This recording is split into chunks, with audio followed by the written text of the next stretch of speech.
Ekulera omuntu wa bulijjo mugume bambi musonyiwe muko gente obulango nga bungi musonyiwe muko musonyiwe tukomyewo temutta tukomyewo. Kakati amawuli amalala nga bwe tugenda maaso n'okuba nti tugalaba ataddeko ekkula teweerabira nti tulina MTN bateekamu ssente. Kantuuke wano Dimona eggwanga ettibwa erya Iran balabudde bategeeza ne bagamba nti bajja kutagetinga nuclear site gye bayita Dimona singa Israel kagitanda nekuba embassy yaayo munda mu ggwanga ettibwa erya Lebanon. Jjukira nti waliwo ekikwekwete kigenda maaso, waliwo ekikwekwete ky'amaanyi ddala ekigenda maaso n'okuleba Israel e Lebanon. Aba Hezbollah nabakabaati bakabikudde ne batunuza ebikompola mu Isiraeli. Kati Israeli negenda ebalumba waba tutegedde nti Iran bagambye nti balina intelligence. Israeli yagala kulumba embassy yaabwe ba mission yaabwe wali munda mu kibuga ekiyitibwa Beirut. Kakati okulabula okuvudde munda mu ggwanga lya Iran kubadde nti Abairani bagambye nti bagenda kutagetinga Dimona nuclear site facility singa balumba ne bakuba embassy yaabwe ate era singa Abaisiraeli bagezaako okukyusa gavumenti. Ensonga bbiri n'okusinga okukyusa gavumenti. Iran erabudde nti America ne Israeli singa mugezaako okwagala okukyusa gavumenti, okitegeera, singa mugezaako okwagala okukyusa gavumenti yaffe tetulina kyakukola kirala, tugenda kuba Dimona nuclear site if regime change pursued. Singa mukigezaako ataddeko paal. Mbagambye nti America ne Israeli ebyogenda ku ground bayinza okuba nga basobola okukikola naye si kati. Era Abamerika baagala ku ground Tehran wasookeyo bayeekera bo banajja oluvannyuma. Mu America tagenda wali danger, America tayingira wali danger, tagenda wali danger.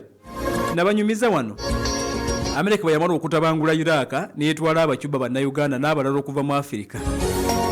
Bweba egenda okukola ebikwekweto bye basookayo temubanga mwabateze bbomu ne bafiirwa abasirikale ng'abaddugavu be babeerayo. Kati ku beesezi zaabwe abaana abaddugavu okuva e Uganda be babeera ku ttawa wana watuukira abasajja. Abamerika babeera eri. Kakati n'ekigenda mu maaso wano Iran, Amerika tayagala genda ku ground, kati ayagala kusookayo bayeekera abakaadi benkubulidde. Now Iran egambye nti singa mugezaako okwagala okukyusa gavumenti tugenda kutagetinga Dimona nuclear site. Nitwagala tunoonyereze Dimona eri luddawa. Iran erina obusobozi obugikuba oba nedda. Bagiyita Shimon Peres Negev Nuclear Research Center. Commonly basinga gimanyanga Dimona nuclear site esangibwa mu ddungu lya Israeli, eddungu libayita Negev. Maserengeta g'eggwanga etibwa Israeli ze kilometers 30 okuva ku kibuga kibayita Beersheba. Ekibuga kino Beersheba kya ggwanga lya Israeli Maserengeta kimu ku bibuga eggwanga lya Iran kye basinga okuyiikiriza n'okukuba buli kadde. Kitegeeza nti bwe baba nga bakuba nnyo Beersheba basobola n'okukuba ekibuga ekitundu ekiyitibwa Dimona awali nuclear site. Mpuliriza officially redesigned as a research center. Abaisiraeli wakati mu kukola nuclear byonna bwino wa nuclear enteekateeka zonna ze baayitamu mu biseera biri okukola nuclear ne babeera balina nuclear science yenna gwe bali mu kugezaako okugattagatta wano byonna wano. Kakati katugambe nti Dimona gwe mutima gwa nuclear wa Isiraeli. Okuva myaka giri egy'emabega basooka ne bagenda maaso n'okuleka nti ebintu babireeta nga byakyama. Bakiteekawo ekifo kino mu mwaka 1958 mubadde bakolera research, development and production of nuclear arms Abaisiraeli. Era ensi teyamanya byali bigenda mu maaso awo not until mu mwaka gwa 1986 eri omu ku bantu abaali bakolerayo, in fact baali bamuyita Mordechai Vanunu, yajja n'ayasa ebyama n'abuulira ensi nti bannange Israeli asinzira Dimona ali mu kukola kino na kino. Kaakati awo gwe mutima gwa nuclear wa Isiraeli e Dimona nuclear site oluusi bagiyita Shimon Peres Nuclear Research Center. Iran yagambye nti nja kubawo nitwagala twetegereze kubanga singa akubawo ekifo kino tekiri wala nnyo ne Misiri, tekiri wala nnyo ne Jordan. Singa bakubawo nuclear gwe babeera bakubye, kitegeeza nti ojja kulaba abantu nga bakunkumuka ng'obuwuka Isirayiri, Jordan ne Misiri. Nitwagala tuwetegereze ebibuga bya Isirayiri ebirala biri ludda wa ne Dimona. Naye mbagambe nti Dimona kimu ku bifo ebisinga okuumibwa ennyo okwetoola ensi yonna. Dimona bakikuuma nnyo, bakozesa Arrow System 1, Arrow 2, Arrow 3 ne David's siringi zimu ku system ez'omutawana zibalina ezikuuma wa ne Dimona awali nuclear. Kakati okuva Dimona okutuuka e Jerusalem mu Isirayiri oba oyambuka ziri kilometers 85. Kati okuva e Dimona okutuuka e Tel Aviv waliwo kilometers ziri 87. Kitegeeza nti fallout yonna ya nuclear eva Dimona esobola okuba nti ebakosa. Kati munnange Iran yatiisatiisizza n'agamba nti singa temutugenda bulungi, singa mulemerako ne byekukyusa gavumenti tujja kutagetinga. Kakati kitegeeza nti aba Iran singa baagala okukyusa gavumenti yaabwe mu mbeera eya ffenna tubufiirwe, gavumenti ejja kgenda ekosezza. Basobola okugenda nga bakosezza. Gavumenti ya Iran esobola okugwa, ekituufu esobola mu bbanga ki ne bweba wiiki esobola, ne bweguba mwezi Iran gavumenti basobola okugisuula Amerika n'aba Isirayiri, kisoboka. Kakati Iran asobola okuba nuclear, yes kisoboka, kubanga amagambe nti singa akaseera katuuka nga gavumenti ya Iran egenda kugwa, nga Khamenei baamutta, nga balaba revolution gye bakuumye okuva 79 egenze esaanyeewo, basuubire okukola ekintu eky'obulabe, basobola okugenda n'omuntu ne bagamba okugenda tugenze naye kale nammwe musigale n'ekyo. Bayinza kukola ki? Okuleka nga bakubye nuclear w'omusajja, awo gijja kuba nkumi na nkumi z'abantu abalina okufa bwe giba si mitwalo. Kati basajja bagambye nti kale mwe mugezeeko okukyusa gavumenti, singa mugezaako tugenda kukuba nuclear facility. Abe Jordan, abali e Isirayiri n'abali ampuliriza wano e Misiri babeera bali mu buzibu obw'amaanyi ddala singa wabeerawo nuclear fallout. Balabudde kulalya muntu wa bulijjo weebale nnyo okuba nti otumbudde wonna wookyali enzo omukugulu ku Nuhu. Amerika yongedde okupangisa ennyonyi ziddusa abantu be okuva e Middle East. Amerika apangisizza ennyonyi ziddusa abantu be okuva e Middle East. Tolabanga be balutandise ababa abaddusa. This is not fair.